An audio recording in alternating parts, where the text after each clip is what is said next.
Bismillahirrahmanirrahim. Assalamualaikum warahmatullahi wabarakatuh. Selamat pagi, selamat siang, selamat sore, dan selamat malam bagi seluruh pemirsa atau seluruh teman-teman. Perkenalkan, nama saya Muhammad Ramadhani Ilyas dengan NIM 200602110161 yang akan mempresentasikan mata kuliah studi fikih dengan tema hukum rekayasa genetika pada manusia. Oke, next slide.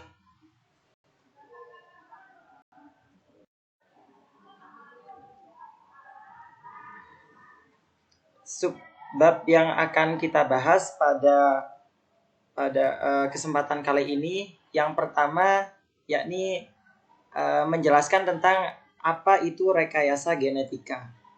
Dan subbab yang kedua yakni menjelaskan tentang hukum rekayasa genetika pada manusia. Ini dalam perspektif Islam.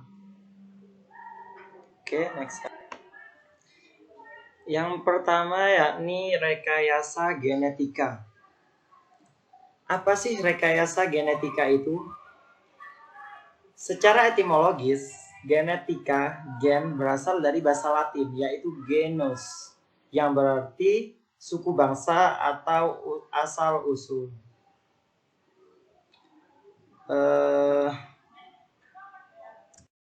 Adapun secara terminologis, rekayasa genetika adalah salah satu bentuk cabang ilmu yang mempelajari seluk-beluk gen sebagai unit dasar biologis dengan fungsi mengontrol pewarisan sifat.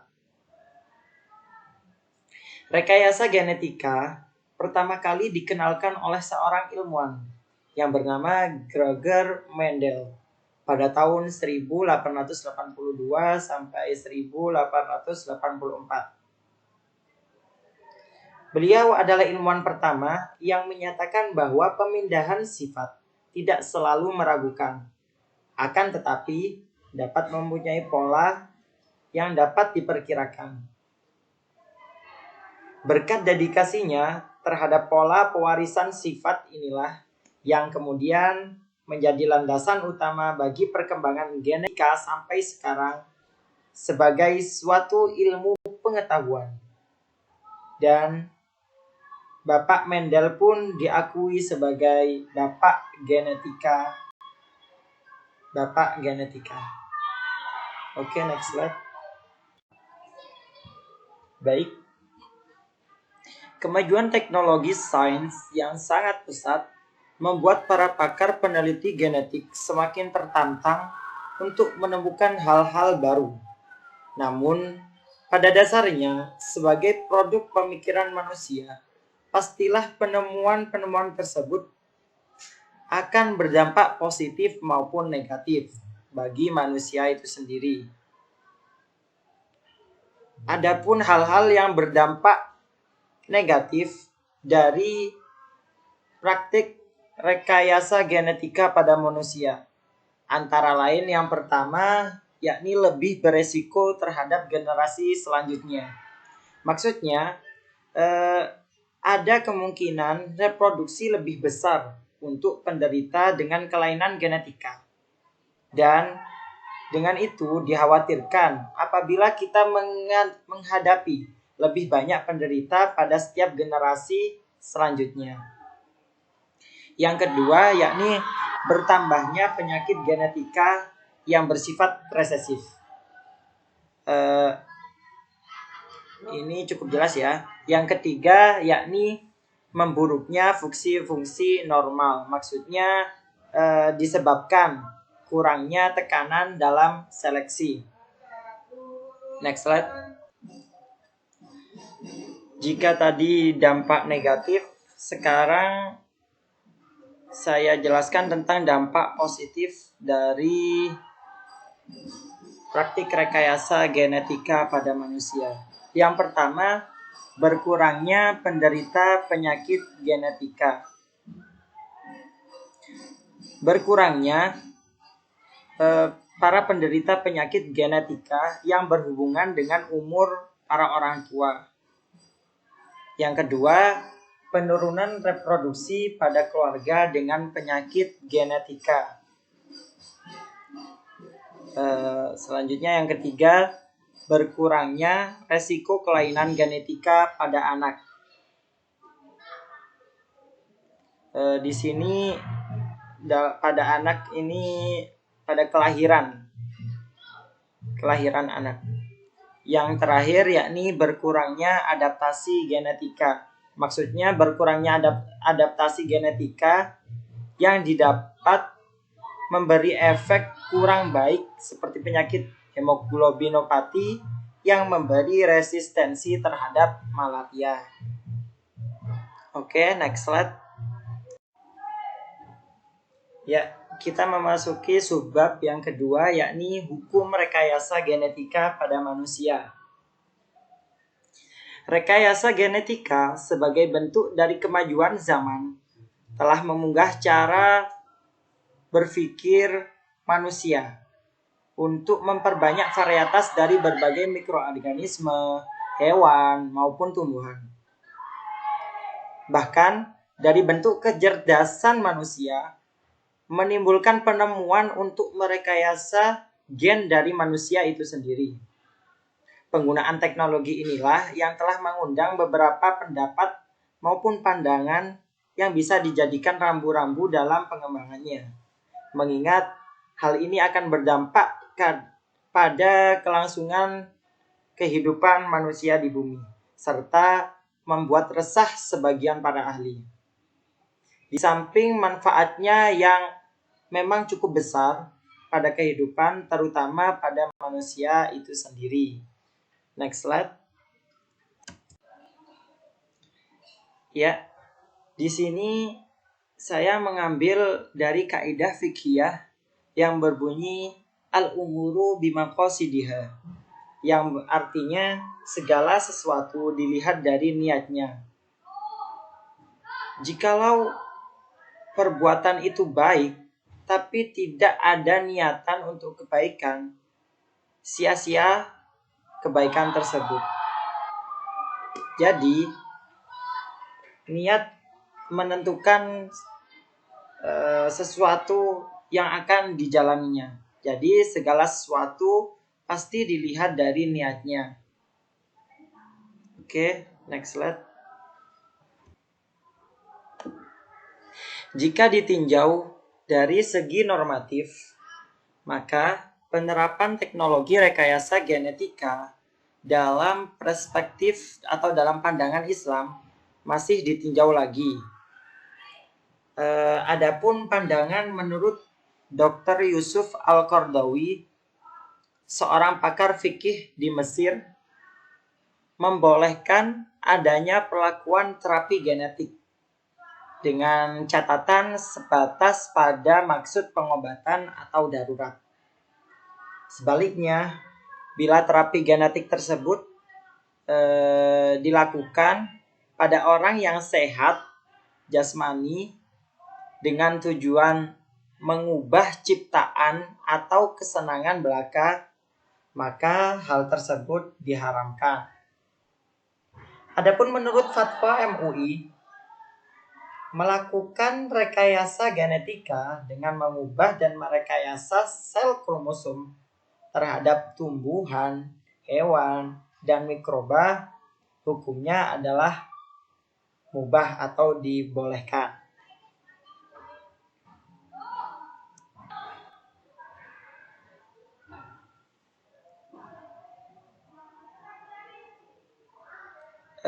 Dari kutipan surat Al-Hajj ayat 5 yang kurang lebih artinya seperti ini.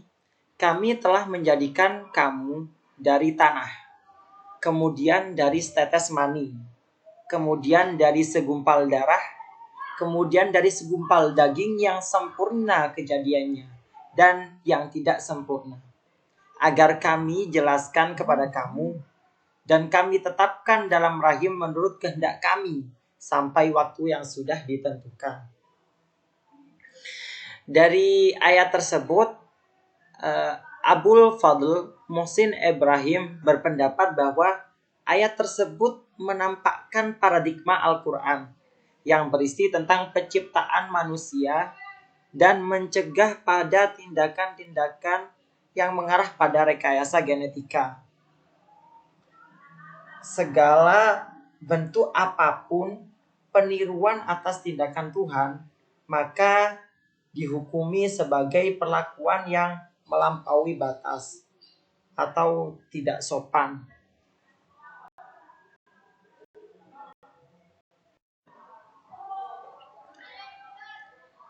Ya, adapun dampak negatif dari rekayasa genetika terhadap manusia pada hukum yang ditetapkan Allah dalam Al-Quran maupun hadis. Yang pertama, yakni merusak institusi keluarga yang terjalin dari pernikahan. Maksudnya apa? Yakni merusak jalinan hubungan yang dilakukan dari pernikahan. Dengan adanya rekayasa genetika ini, manusia tidak akan mendapatkan fitrah dari pernikahan itu. Yang kedua, yakni munculnya kesamaran dalam penentuan garis keturunan. Jadi, dengan adanya rekayasa genetika pada manusia, itu membuat penentuan garis keturunan itu samar. Jadi untuk membagi waris atau hak warisan itu masih samar. Ini anaknya siapa dan ini putra dari bapak yang mana gitu. Yang ketiga, yakni menimbulkan kesamaran dalam kewajiban mengasuh anak dari hasil rekayasa genetika. Dan yang terakhir, yakni menyulitkan dalam penetapan muhrim. Jadi di sini menyulitkan dalam penetapan muhrim. Menyulitkan di dalam penetapan muhrim bagi seorang tersebut dikarenakan adanya perbedaan antara sang ayah dan sang ibu.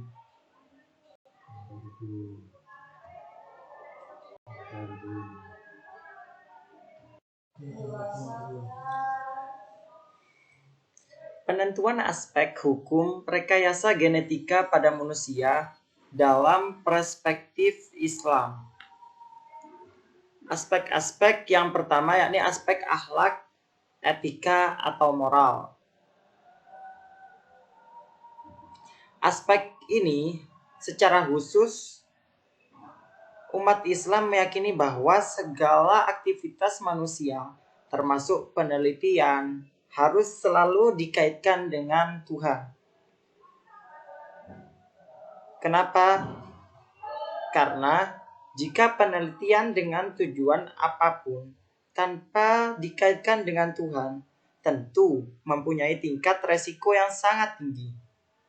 Penerapan rekayasa genetika terhadap manusia harus sejalan dengan nilai-nilai luhur agama Islam, sebagaimana yang telah dicontohkan oleh Rasulullah SAW. Adapun yang kedua, aspek maslahat dan mafsadah. Yang penentuan hukum rekayasa genetika juga dilihat dari aspek maslahat dan mafsadat. Penelusurannya yaitu didasarkan pada kaidah usuliyah fikih. Kaidah yang pertama yakni la dororo wala diroro, yang artinya jangan menyakiti diri sendiri dan jangan menyakiti orang lain juga. Jadi kalau kita sendiri tidak ingin disakiti, maka jangan menyakiti orang lain dengan melakukan rekayasa genetika pada manusia. Kaidah yang kedua yakni darul mafasid muqaddamu ala jalbil masalih, yakni meninggalkan kerusakan harus didahulukan daripada mendahulukan kebaikan. yaitu meninggalkan mafsadat, kerusakan atau segala yang membuat kerusakan itu lebih utama daripada mendahulukan kebaikan. Dan yang ketiga yakni al-mafadatu ala qadimil salih wa al-kadzubu bi al-aslah.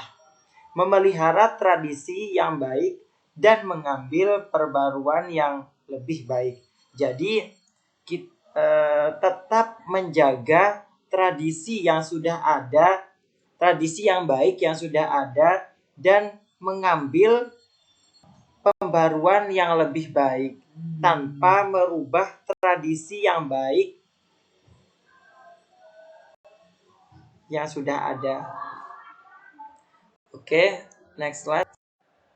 Jadi, dapat disimpulkan bahwa berdasarkan pertimbangan implikasi positif dan negatif dari praktik rekayasa genetika pada manusia, dapat ditegaskan bahwa mafsadat yang ditimbulkan jauh lebih besar dibandingkan dengan maslahatnya. Oleh sebab itu, rekayasa genetika pada manusia bertentangan secara nyata dengan naluri hukum Islam yang selalu mengedepankan kemaslahatan umat.